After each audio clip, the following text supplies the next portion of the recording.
Pemirsa, Komisi Pemberantasan Korupsi (KPK) menggeledah 7 lokasi terkait kasus dugaan pemerasan dan gratifikasi pengurusan rencana penggunaan tenaga kerja asing di Kementerian Ketenagakerjaan. Penyidik KPK menyita 8 unit mobil dan 1 unit motor yang langsung dibawa ke Gedung Merah Putih, Jakarta.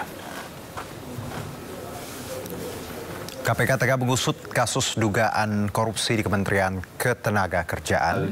Diduga ada sejumlah pejabat di sana yang melakukan pemerasan terhadap para calon tenaga kerja asing. Dugaan pemerasan ini berlangsung selama periode 2020 hingga 2023. Dalam perkara itu total sudah ada 8 tersangka yang dijerat namun belum diungkap identitasnya. Sedangkan penyitaan barang bukti dalam penggeledahan di 7 lokasi dilakukan untuk kepentingan pembuktian perkara sekaligus upaya awal dalam optimalisasi aset recovery atau pemulihan aset. Motor yang disita pada penggeledahan di hari kedua. Hari ini total 8 unit kendaraan roda 4 dan 1 unit kendaraan bermotor roda 2 sudah dilakukan penyitaan dan seluruhnya sudah berada di Gedung KPK Merah Putih. Penyitaan ini tentunya untuk kepentingan pembuktian. Sebelumnya KPK periksa 2 mantan Dirjen Bina Penta Kementerian Ketenagakerjaan pemeriksaan terkait dugaan korupsi penggunaan tenaga kerja asing. KPK memeriksa 2 mantan Dirjen Bina Penta Kementerian Ketenagakerjaan. Mereka diperiksa sebagai saksi atas kasus dugaan korupsi pengurusan penggunaan tenaga kerja asing. Kedua mantan pejabat Kemnaker itu adalah Suhartono yang menjabat tahun 2020 hingga 2023 dan Haryanto yang menjabat sebagai Dirjen Bina Penta tahun 2024-2025. Sebelumnya KPK menggeledah kantor Kementerian Ketenagakerjaan pada 20 Mei 2025 yang lalu. Penyidik KPK juga telah menyita 8 mobil dari penggeledahan yang dilakukan di 3 tempat berbeda. Sejumlah dokumen disita oleh penyidik dan sudah ada 8 tersangka yang ditetapkan oleh KPK atas kasus tersebut.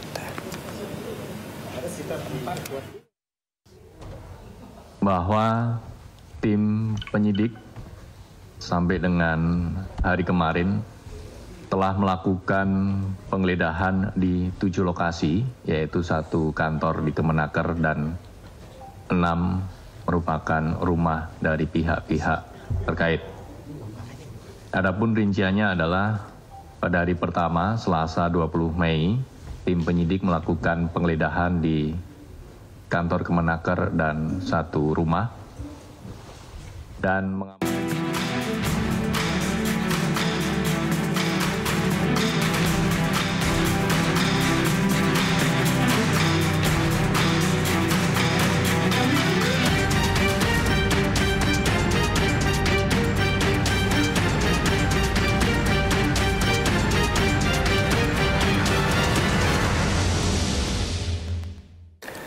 6 perusahaan swasta resmi menandatangani perjanjian kerjasama dengan Otorita Ibu Kota Nusantara untuk berinvestasi di IKN dengan total nilai investasi mencapai 3,65 triliun.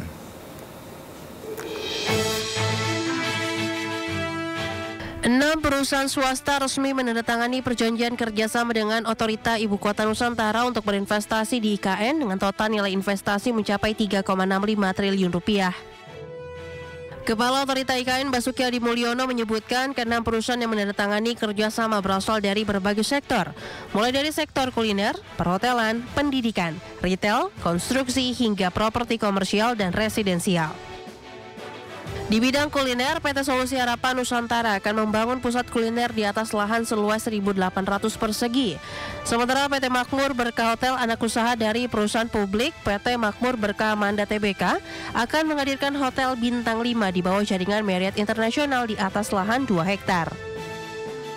Dari sektor pendidikan terdapat PT Australia Independent School akan membangun sekolah berkapasitas 750 siswa dengan kurikulum internasional baccalaureate di lahan seluas 7.900 meter persegi.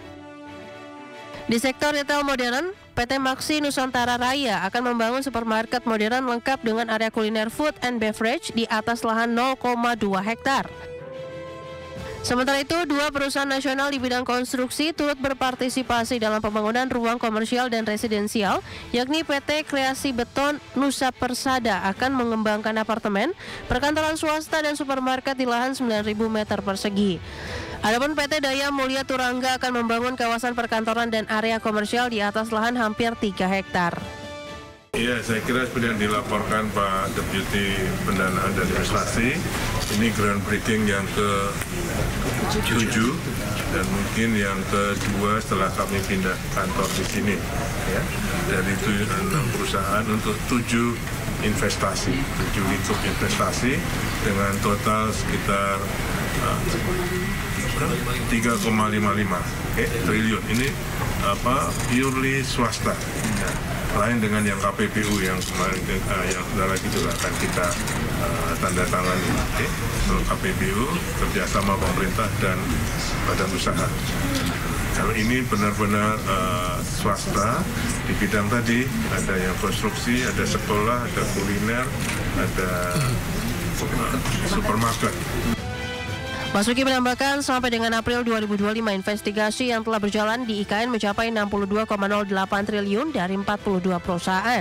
Sehingga saat ini terdapat tambahan menjadi 48 perusahaan.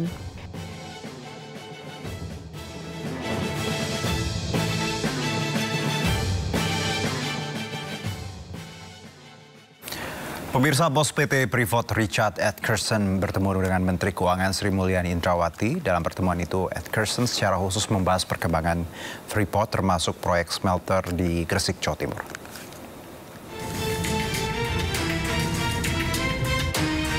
Kedatangan Chairman of the Board Freeport McMoran Richard C. Edgerson bersama Presiden and CEO Freeport McMoran Kathleen L. Crick serta CEO PT Freeport Indonesia Tony Wenas disambut hangat Menteri Keuangan Sri Mulyani Indrawati.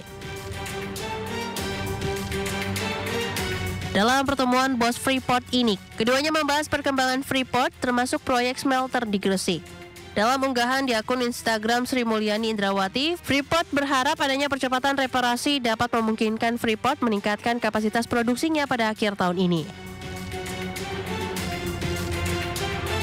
Selain soal Freeport, pertemuan juga membahas berbagai isu strategis termasuk perancangan anggaran pendapatan dan belanja negara atau APBN 2026, kondisi perekonomian Indonesia serta kebijakan tarif resiprokal Amerika Serikat. Di sisi lain, Chairman McMoran Richard and CEO McMoran Kathleen memastikan bahwa perbaikan smelter yang terbakar pada Oktober 2024 lalu segera rampung dan bisa mulai beroperasi lagi pada Juni 2025 mendatang.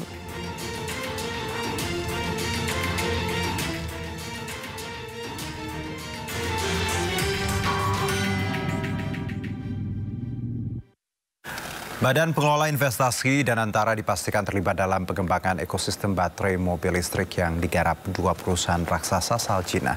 Keterlibatan Danantara ini merupakan langkah strategis demi meningkatkan porsi kepemilikan saham Indonesia dalam dua proyek tersebut.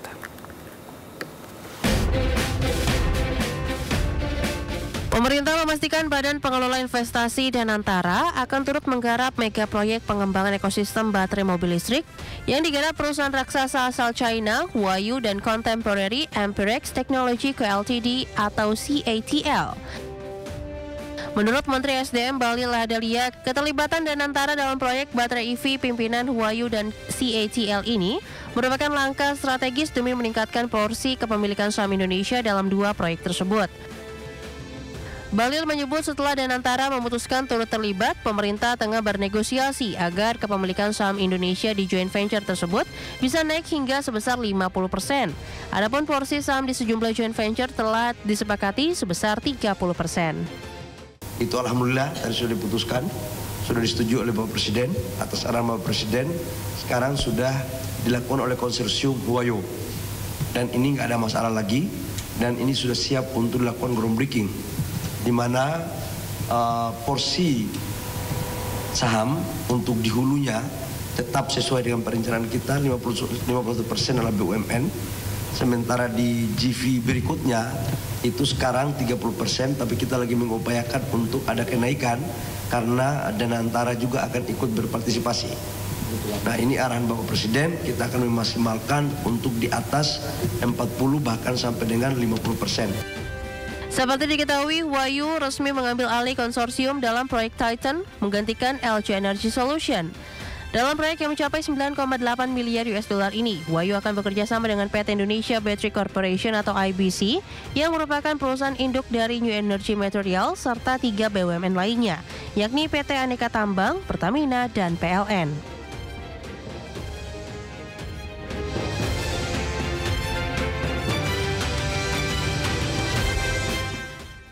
CEO Danantara yang juga Menteri Investasi dan Hilirisasi Ruslan Ruslani mengungkapkan pemerintah sudah melakukan pertemuan bersama dengan perwakilan CATL dan membahas rencana keterlibatan Danantara di proyek baterai kendaraan listrik. Ya, menurut Rosan, proyek baterai kendaraan listrik ini memiliki dampak yang baik mulai dari penciptaan lapangan kerja hingga dampak ekonomi bagi Indonesia ke depan.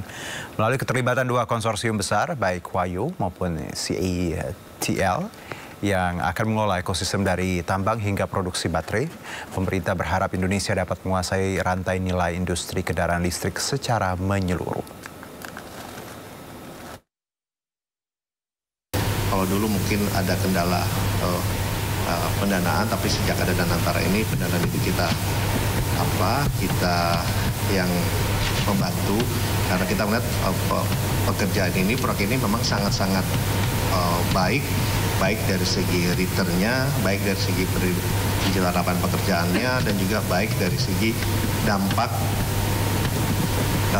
perekonomiannya ke depan untuk Indonesia tersebut. Jadi dengan ini the whole ecosystem dari mining sampai ke baterainya ini akan terjadi di dalam satu kita bilangnya grand package atau satu ekosistem dari baik yang deal yang akan berjalan dengan Wayu maupun dengan CATL. Menteri Keuangan Republik Indonesia menegaskan penunjukan Letjen Purnawirawan Jaka Budi Utama untuk meningkatkan kerjasama dengan aparat penegak hukum. Presiden Prabowo juga sudah memberi target bagi Kemenq yang harus dicapai tahun ini. Bapak Presiden telah menyampaikan berkali-kali agar penerimaan negara terutama dari kegiatan-kegiatan yang dilihat sebagai ilegal atau menyalahi aturan harus dikoreksi. Maka kehadiran Pak Jaka merupakan suatu nilai tambah yang kami harapkan akan mendukung dan meningkatkan kemampuan Kementerian Keuangan untuk melakukan koordinasi yang jauh lebih baik dan efektif dengan berbagai aparat penegak hukum. Sementara itu, Menteri Sekretaris Negara Prasetyo Hadi menegaskan Letjen TNI Jaka Budi Utama telah mengundurkan diri sebelum dilantik menjadi Dirjen Bea dan Cukai. Bentuk loyalitas ya seperti itu dan taat hukum. Kalau secara peraturan perundang-undangan ya, beliau harus mengundurkan diri sebelum menjalankan penugasan. Nah, ini kan sifatnya kan penugasan dan bukan penugasan yang ringan.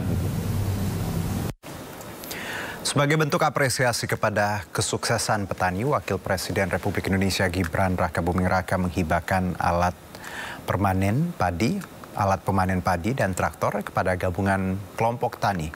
Hibah diberikan saat berkunjung di Kabupaten Ngawi, Jawa Timur.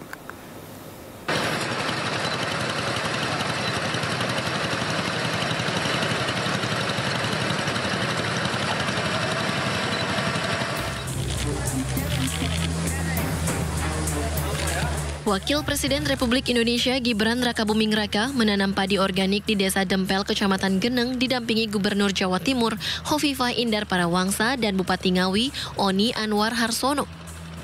Selain menanam padi organik, Gibran juga memberikan hibah berupa 1 unit alat pemanen padi, kombain, dan 10 traktor kepada 15 gabungan kelompok tani di Kabupaten Ngawi yang berhasil memanen sebanyak 7 kali dalam 2 tahun. Gibran menyebut secara nasional serapan Bulog mencapai 3,9 juta ton yang merupakan rekor sepanjang sejarah pertanian Indonesia. Ini terima kasih sekali atas kerja keras dari Pak Menteri Pertanian, para kepala daerah. Ini luar biasa sekali dan Ya seperti yang diceritakan Pak Menteri tadi, semua negara berkunjung ke kita, tanya apa rahasianya.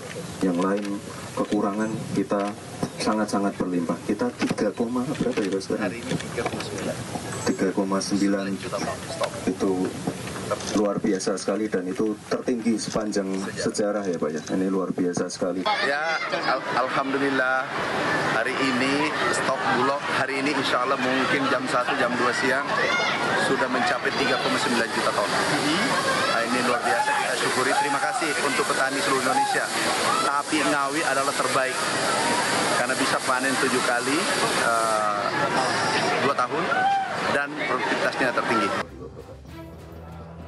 Untuk mempertahankan prestasi surplus ini, pemerintah melalui Kementan akan berencana memperbanyak unit dryer atau mesin yang digunakan untuk mengurangi kadar air dalam hasil panen.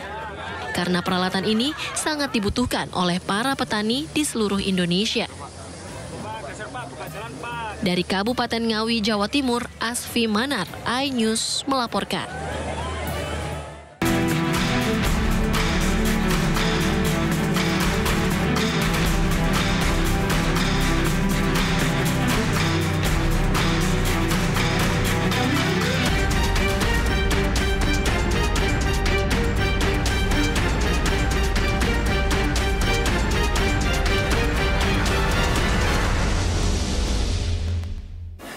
Dalam rangka menuju Hari Jadi Jakarta ke-498, Gubernur Jakarta Pramono Anung menjadikan kawasan Blok M sebagai pusat budaya dan ekonomi di Jakarta. Blok M akan menjadi layanan Transjakarta dan MRT hingga keluar daerah.